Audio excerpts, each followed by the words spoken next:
¿Qué tal? Sean todos bienvenidos a un nuevo video de RWBY. En este caso iremos con Ice Kingdom y la impresión de los 3 primeros episodios. ¿Qué nos dejaron? ¿Qué novedades hay? ¿Qué es lo que se puede venir también en un futuro cercano? Así que comencemos. Para empezar, si hay un detalle que realmente llamó la atención desde los aspectos técnicos, es el ritmo que proporciona la historia en cuanto a la base de lo que nosotros conocemos como RWBY, junto, también a los detalles de animación, ambientación sonora.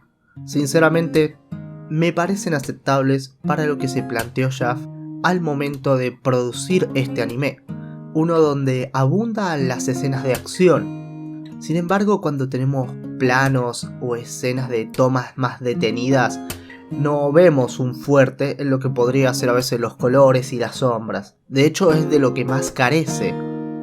Pero así y todo, también es cierto que al momento de que ocurren las escenas de acción, la movilidad de los personajes sí evoca quizás la esencia que había en los 3 primeros volúmenes de la serie. Entonces, a favor tenemos ese tipo de reacción al momento de las luchas, pero en contra están los detalles de los personajes, los escenarios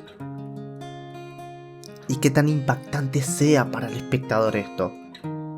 Yo creo que al igual que cuando la serie comenzó, la comunicación se partía debido a la falta de calidad en todo este aspecto, aquí también va a suceder lo mismo. Y después, en cuanto a las voces y detalles de sonido, me parece que estuvo bastante aceptable, aunque de momentos todo lo que es la ambientación sonora pasó muy desapercibido. Primero porque no se enfocaron en darle tonos relativamente considerables, sino que son solamente momentos. Quizás en la batalla principal contra el Grimm, donde RWBY lo decapita, sí se vio algo de todo este apartado, pero por lo general está ahí haciendo cortina desde lo más disimulado posible. Así que teniendo en cuenta esto, que tiene sus variables y probablemente con el pasar de los episodios vaya dando un resultado distinto, vaya a saber uno también, podemos concluir que sí hay una comunicación que va a tener sus fallas de momento.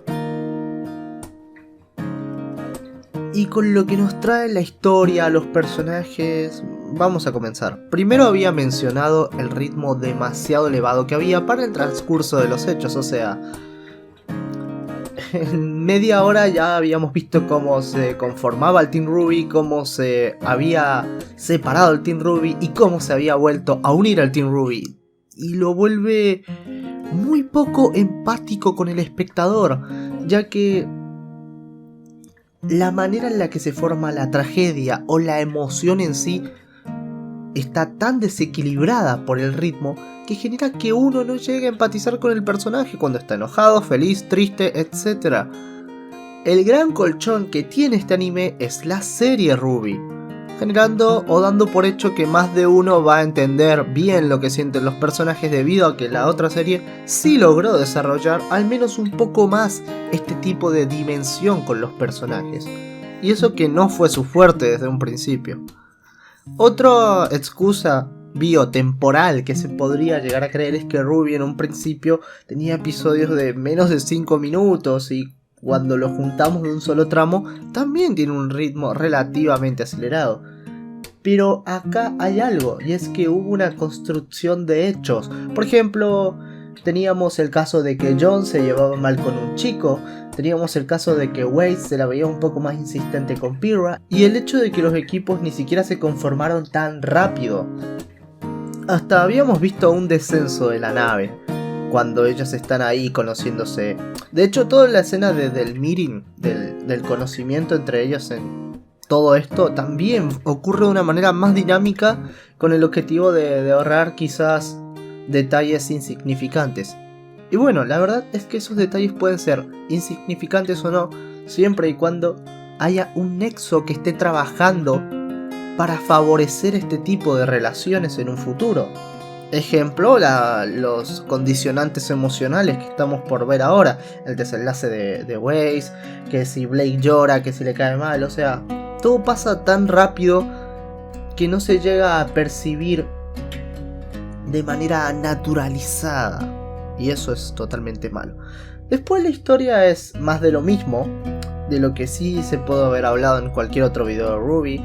Nos enseñan un poco del mundo de los cazadores, nos dan una introducción breve de cada uno de los personajes. Ese trasfondo la verdad que está bastante bien, teniendo en cuenta que los trailers no contaban y de alguna forma los metieron. Me refiero a que los trailers los tenías que ver aparte antes, y acá están metidos de alguna forma en la serie, con lo que sucede con Blake, con Weiss, que también tiene un enfoque distinto y le da un poco de singularidad. Y eso puede gustarle al espectador, o al menos ser un detalle de apartado, como se le dice, que eso termina siendo relevante o no dependiendo del desarrollo que se le da al personaje, ¿ok? Y bien, al menos en cuanto al trabajo con los personajes, se hizo algo. Y después, en cuanto al avance de la historia, también se llega a comprender ciertos detalles bastante interesantes sobre cómo ellos van a tener que interactuar y todo eso. Si no fuera que el ritmo está condicionando quizás la manera en la que se llega a todo esto, estaríamos hablando de algo que sí empezó pisando fuerte, pero al menos de momento esa prolijidad ha quedado un poco desbordada debido a que cuando se quiere trabajar con hechos girando en base a personajes y después con personajes alrededor de un hecho principal, tiene que haber un estado de transición relativamente comprensible en el cual exista por lo menos una aprehensión de parte del espectador y de parte de los personajes mismos en el entorno ficcional que se está planteando. Entonces, cuando no ocurre esto, termina sucediendo que la historia puede llegar a tener huecos, no se sabe. Esto al menos tenemos a favor de decir que son los 3 primeros episodios. Después los detalles extras e interesantes son lo de las pesadillas. No se había profundizado, ni siquiera creo que se había dado la existencia de los Grims relacionados a este fenómeno. Ni tampoco el personaje nuevo que aparece, que se llamaba Sion, si no me equivoco, que terminaba siendo como una especie de mago protector que peleaba contra las pesadillas. Y de alguna forma creo que este va a ser el catalizador para los cambios en la trama. Así que sí, esto yo creo que en conclusión ayudaría muchísimo al que ha visto la serie, pero al que está teniendo su primer vistazo y contacto con el anime puede llegar a generar esa incomodidad o entender todo a esa velocidad que quizás no sea amena. Pero bueno, con el tiempo vamos a ver si el foco en realidad va a estar en todo lo que se dé con las pesadillas y ver qué sucede con Weiss, que de alguna forma u otra a mí me dejó con expectativas, ya que ella no ha sido tratada. Y bien, con el pasar del tiempo nos vamos a enfocar en detalles de la historia. Por el momento tenemos mucho más de lo que ya se sabía. Así que lo dejo en esto, me gustaría que compartan su opinión conmigo y decirme qué esperan para un futuro. Así que eso ha sido todo. Hasta la próxima.